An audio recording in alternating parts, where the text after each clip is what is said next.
За бүгдээрээ сайн уу? Өнөөдөр хамтдаа Чех улсын Праг хот руу явж Morning Star-ын тоглолт үздэцгээе. Праг хотод 3 өнгөрөж очоод тэр хаваараа жаахан явж байгаад KFC ороод, том дэлгүүр ороод тэгээ бас хүн дуулж байхаар нь сонсож байгаад нэг хартал цаг 6-д өгчээсэн. За тэгээд Morning Star болох газараа очоод бараг 30-40 минут зогсоол хайж ашгүй гэж олоод тэгээд Lucerna Music Bar руугаа орцгоосон. Music Bar-ндаа ороод тэгтээ харуулад дотгош орсон.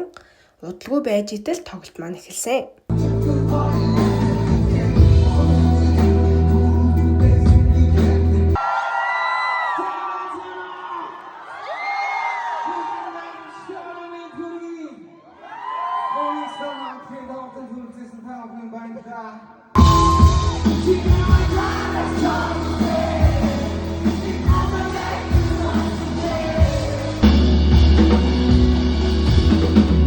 Тэгээд 9 болж байхад дуусаад гэрлүүгээ явах замаараа 0 ороод уйхан авчихад явсан.